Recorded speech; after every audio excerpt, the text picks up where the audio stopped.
আর ইতিমধ্যে জুড়ে গেছে আরেক প্রতিনিধি আমাদের সঙ্গে কলকাতা থেকে, সরাসরি গ্রাউন্ড জিরো থেকে রয়েছে ত্রয়ন। ত্রয়ন, একেবারেই দেখো দিদির জামানা শেষ হবে, দিদির সময় শেষ হয়ে এসেছে। একযোগে এই ভাষাতেই মূলত আক্রমণ তৃণমূলকে, আক্রমণ রাজ্য সরকারকে, মমতা বন্দ্যোপাধ্যায়কে। ত্রয়ন, একযোগে বলা যেতে পারে 26-এর আগে পদ্ম চাষ জোর কদমে। একদমই গৌরব, এবং বেশ কয়েকটি গুরুত্বপূর্ণ বিষয় কিন্তু অমিত শাহ সরাসরি আজকে রাজ্য সরকারের বিরুদ্ধে আঙুল তোলে। এক, দুর্নীতির ইস্যু, অন্যদিকে অনুপ্রবেশের যে বিষয়, এই বিষয়গুলোকে কিন্তু আজকে সরাসরি অমিত শাহ রাজ্য সরকারের বিরুদ্ধে তোলেন, এবং 2026-এ এই সরকারকে পরিবর্তনের ডাকও কিন্তু তিনি আজকের এই সমাবেশ থেকে সরাসরি তুললেন। অর্থাৎ উত্তরবঙ্গের সভায় প্রধানমন্ত্রী যে বক্তব্য শুরু করেছিলেন বা যে সুর বেঁধেছিলেন, আজকে কিন্তু বলা যায় যে দক্ষিণবঙ্গে অমিত শাহ তার যে সম্মেলন এই কার্যকর্তাদের নিয়ে, সেই সুরের বাঁধনকেই যেন আরো শক্ত করে দিলেন এবং বুথ স্তরের সংগঠনকে মজবুত করার বার্তা দিলেন। আমাদের সঙ্গে রয়েছেন প্রবীণ বিজেপি নেতা সঞ্জয় সিং, আমরা কথা বলবো সঞ্জয় দার সাথে। সঞ্জয় দা, আজকে অমিত শাহের যে বক্তব্য, সেই বক্তব্যের নির্যাস কি বুঝলেন, এবং আপনারা আগামী বিধানসভা নির্বাচনের আগে কিভাবে সংগঠনকে মজবুত করবেন? কারণ 2019-এ আপনারা যে জায়গায় পৌঁছেছিলেন, 2021 এবং 2024-এ কিন্তু সেই জায়গা আপনাদের কিছুটা কমেছিল। কিভাবে আজকের এই অমিতজির ভাষণ আপনি দেখছেন? দেখুন, আজকে আমাদের মধ্যে স্বরাষ্ট্রমন্ত্রী যে এসছেন, প্রথম আপনাকে একটা কথা বলে দিই যে পুরো পশ্চিম বাংলা থেকে, কুচবিহার থেকে নিয়ে মালদা, জলপাইগুড়ি, এইদিকে এসে কলকাতা, আপনার আসানসোল, ঝাড়গ্রাম, সমস্ত জেলার মণ্ডলের কার্যকর্তারা এখানে এসছেন, মণ্ডলের পদাধিকারীরা। তো আজকে আপনি দেখতে পেরেছেন যে সমস্ত মণ্ডলের আমার কার্যকর্তা এসছেন। কেন? যে ওনাদেরকে আজকে একটা বার্তা দেবেননি। আর বার্তা আপনি দেখেছেন যে পশ্চিম বাংলায় আমাদের এখানে যে কথাগুলো আমাদের উপরে আঙুল তোলা হয়, যে বর্ডারের মধ্যে ফিনিশিং নেই, কিন্তু জমি দেওয়া হচ্ছে না, উনি একজন স্বরাষ্ট্রমন্ত্রী ক্লিয়ার করলেন। আর এইখানকার পরিস্থিতির সম্পর্কে এই যে উনি যে এসছেন, কার্যকর্তারা পুরো ফুল চার্জ আছেন। এর আগে মাননীয় প্রধানমন্ত্রীজি কুচবিহারে এসছিলেন, উনি ওইখান থেকে যা মেসেজ দেওয়ার দিয়েছেন। আর আজকে স্বরাষ্ট্রমন্ত্রী এসে উনি কার্যকর্তাদেরকে উৎসাহিত করেছেন। 2026-এর নির্বাচন বিজেপি জিতবে, নবান্নতে বিজেপির মুখ্যমন্ত্রী শপথ নেবে, এইটাই আপনাকে বলতে পারি। একটা জিনিস সঞ্জয় দা, যে দিলীপ ঘোষ আজকে ছিলেন না বৈঠকে বা তাকে ডাকা হয়নি, এই বিষয়ে কিছু বল।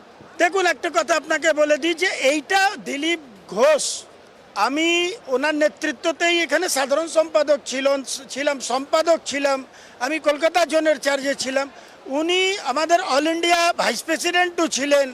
তো ওনার সম্পর্কে আমাদের যে কেন্দ্রীয় নেতৃত্ব, ওনারা সিদ্ধান্ত নেবেন। আমরা তো একটা ছোট কার্যকর্তা, ওই মাপের কার্যকর্তার সম্পর্কে কোনো মন্তব্য করতে পারি না। আজকের যে অমিত শাহের বক্তব্য, তার থেকে বাড়তি অক্সিজেন আপনারা পেলেন? অক্সিজেন মানে সমস্ত কার্যকর্তারা চার্জ হয়েছে। এইবার তৃণমূল কংগ্রেস যেভাবে দুর্নীতি করছে, উনি নিজেই উল্লেখ করেছেন নিজের ভাষণে, যেভাবে একটা ভালো মানে সিন্দুরকে নিয়ে যেভাবে ওনাদের মন্তব্য, তারপরে আবার দিদি বলছেন যে আমাদের দলের প্রতিনিধি অভিষেক ওইখানে কিন্তু গেছে, আর এইখানে প্রধানমন্ত্রী বা এইখানে এসে একটা অন্য মন্তব্য করছেন। এই মন্তব্যটা আলাদা, এইটা আমাদের দেশের মধ্যে হচ্ছে, কিন্তু যখন বিদেশি শক্তির সঙ্গে যখন লড়াই হবে, তখন পুরো ভারত, পুরো বিপক্ষ পক্ষ সব একসঙ্গে আমরা লড়াই করব। এইটাই হচ্ছে প্রধানমন্ত্রীজির কৃতিত্ব। গৌরব, তুমি শুনলে বক্তব্য, এবং একদম সভা শেষের দিক, তবু এখনো পর্যন্ত কিন্তু বেশ কিছু যারা বিজেপি কর্মী সমর্থক, তারা কিন্তু উপস্থিত রয়েছেন, এবং তারা কিন্তু কথা বলছেন যে এই সময়, এই মুহূর্তে আমরা আরেকটু চেষ্টা করব কথা বলা, যে আরো যদি কারোর সঙ্গে কথা বলা যায় সেই চেষ্টা আমরা করব। এবং এই মুহূর্তে আমরা পেয়ে গেছি, আমরা অর্জুন সিং, বিজেপির অন্যতম গুরুত্বপূর্ণ নেতা, তাকে আমরা পেয়েছি, এবং অর্জুন সিং এর সঙ্গে আমরা কথা বলব। অর্জুন বাবু, আজকে স্বরাষ্ট্রমন্ত্রীর যে বক্তব্য, সেই বক্তব্য থেকে কি বাড়তি অক্সিজেন পেলেন? না, অক্সিজেন তো আমি জানি না, কিন্তু দুটো নেগেটিভ সেট হয়েছে আজকে পার্টি মিটিংয়ে, যেটা আমি বুঝতে পারছি।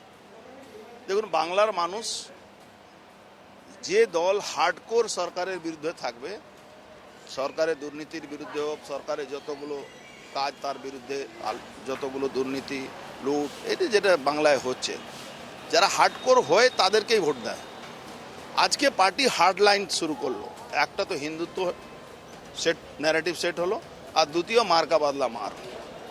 এই ন্যারেটিভ অনেক মানুষ আজকে ভয়ে আমাদের সঙ্গে বেরোতে পারছে না। তাদের ইচ্ছা আছে, তারা ভোট দিতে পারলে কিন্তু বিজেপিকে ভোট দেবে, তারা কিন্তু ভোট দিতে পারে না। আজকে দুটো ন্যারেটিভ সেট হলো। আমি আশা করব আরও একবদ্ধ হয়ে বিজেপি কর্মীগুলোকে লড়তে হবে। আর মানুষ চাইছে 80% হিন্দু মানুষ যদি বেরিয়ে ভোট দিয়ে দেয়, তাহলে মমতা ব্যানার্জি সত্যি মমতা ব্যানার্জি জামানত জব্দ হয়ে যাবে। অর্জুনদা, আর একটা জিনিস জিজ্ঞেস করবো, অনুব্রত মণ্ডল মনে হচ্ছে হয়তো তার বেশ কিছুটা তাকে সে কোণঠাসা হয়ে গেল, পুলিশ তাকে ডাকছে, তার যে মন্তব্য, তার অবস্থা টাকা ডাকিনি। অনুব্রত মণ্ডল যত টাকা পাঠিয়েছে ভাইপো আর দিদিমণিকে, ওই মুখ খুলে দিলে দিদিমণি সরকার পড়ে যাবে। ও যা বলেছে ঠিক করেছে। এই পুলিশ রোজ লাত খায় ওর কাছ থেকে, রোজ কেলানি খেত, রোজ গালাগালি খেত। আজকে কি নতুন আছে? ভিডিও ভাইরাল হয়েছে, তার জন্য লোক জানতে পেরেছে। ও ঠিক করেছে, এই লাতখোর পুলিশকে ঠিক করেছে। আমরা কথা বললাম অর্জুন সিং এর সঙ্গে, এবং দুটি বিষয় তিনি স্পষ্ট করলেন, যে অ্যাগ্রেসিভ বা আক্রমণাত্মক বক্তব্য আজকে বিজেপি নেতৃত্ব এবং অমিত শাহ রেখেছেন, সেটা অত্যন্ত গুরুত্বপূর্ণ এবং আগামী দিনে কর্মীদেরকে আরও বেশি অক্সিজেন যোগাবে এই ধরনের বক্তব্য। এবং পাশাপাশি অনুব্রত মণ্ডলের যে অবস্থান, সেই অবস্থান নিয়েও কিন্তু তার যে বক্তব্য, সেই বক্তব্যও কিন্তু তিনি স্পষ্ট করলেন। ফলে সব মিলিয়ে বলা যায় যে প্রধানমন্ত্রীর বক্তব্যের মধ্যে দিয়ে যেমন উত্তরবঙ্গের মানুষ একটা নতুন অক্সিজেন পেয়েছিল, বা বিশেষ করে বিজেপি কর্মী সমর্থক, আজকে কিন্তু দক্ষিণবঙ্গের বিজেপি কর্মী সমর্থকরাও একটা বাড়তি অক্সিজেন পেল, এটা কিন্তু বলাই চলে গৌরব। কিন্তু ত্রয়ন দেখো, যেমনটা বলা হচ্ছে ন্যারেটিভ পেয়েছেন তারা, বিজেপি কর্মী সমাজের চাঙ্গা হচ্ছেন ধীরে ধীরে, অর্থাৎ যে ধরাশায়ী পরিস্থিতি, সে ধরাশায়ী পরিস্থিতি হয়তো দেখা যাবে না 26-এ দাঁড়িয়ে, এমনটাই মনে করছেন তারা। আর সেখানে এবার তারা বলছেন মারের বদলে পাল্টা মার। একই কথা শোনা গেল সুকান্ত মজুমদারের গলাতেও। ত্রয়ন,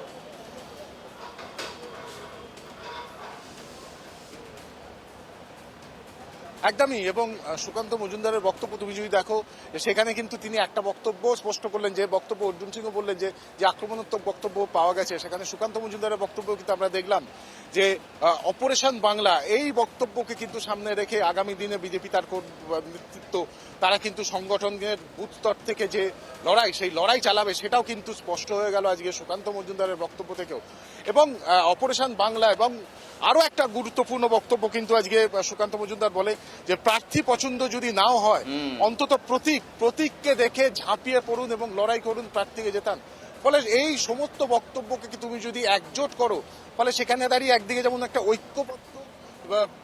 ঐক্যবদ্ধ বিজেপির চিত্র তুলে ধরার চেষ্টা যেমন হলো, পাশাপাশি আগামী দিনে আরো আক্রমণাত্মক অবস্থান নিয়ে বদ্ধ নেতৃত্ব তারা এগোবেন, সেটাও কিন্তু স্পষ্ট হলো।